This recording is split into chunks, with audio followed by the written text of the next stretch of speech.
ఇప్పుడు లోక్సభ అన్నది మనకు డిజాల్వ్ అవుతుంది.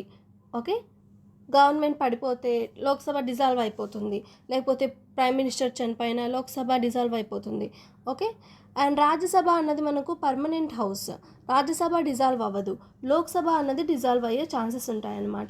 ఇప్పుడు లోక్సభ డిజాల్వ్ అయిపోయింది అనుకోండి, అప్పుడు ఇంతకుముందు పాస్ చేసిన బిల్స్ అవన్నీ ఉంటాయి కదా పార్లమెంట్లో, అవి ఏమవుతాయి, లోక్సభ డిజాల్వ్ అవుతే ఎటువంటి బిల్స్ అన్నవి ల్యాప్స్ అవుతాయి.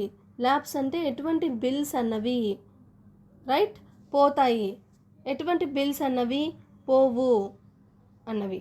ఓకే, ఏ బిల్స్ పోవు అన్నది ఎగ్జామ్కి important. Which bills not lapse when Lok Sabha dissolve అన్నది మనం ఇప్పుడు చూద్దాం. Let's see. Bills not lapse after Lok Sabha dissolution or, Lok Sabha dissolve అయినప్పటికీ ఏ బిల్స్ అన్నవి మనకు ల్యాప్స్ అవ్వవు, అలాగే కంటిన్యూ అవుతాయి అని అడుగుతున్నారు. సో ఈ 3 సిచ్యువేషన్స్ అన్నవి most important. Let's see. Bill origin and pending in the Rajya Sabha, ఏదైతే బిల్లు రాజ్యసభలోనే ఒరిజిన్ అయ్యి రాజ్యసభలోనే పెండింగ్ ఉంటే, ఇంకా లోక్సభ కూడా సెండ్ చేయలేదు ఇంతకుముందు కూడా, రైట్, రాజ్యసభలోనే ఎవాల్వ్ అయింది, ఒరిజినేట్ అయింది, రాజ్యసభలో పెండింగ్ ఉంది, అలాంటి బిల్లు అన్నది ల్యాప్స్ అవ్వదు. క్లియర్? ఒక situation. Bill origin and pending in the Rajya Sabha not lapse. Next, bill deadlock so joint sitting announced by the president.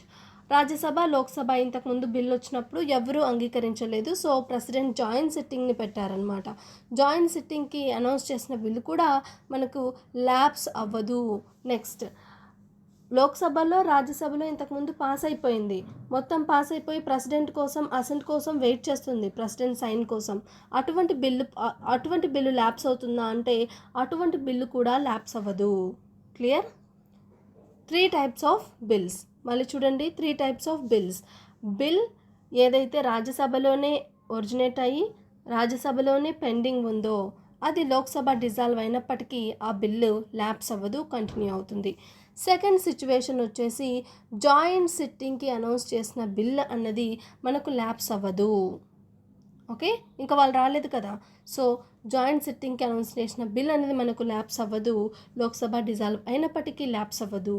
Next third వచ్చేసి ఏదైతే బిల్లు ప్రెసిడెంట్ అసెంట్ కోసం వెయిట్ చేస్తుందో ఆ బిల్ అనేది కూడా మనకు ల్యాప్స్ అవ్వదు. ఈ 3 కండిషన్స్ అన్నది మోస్ట్ ఇంపార్టెంట్.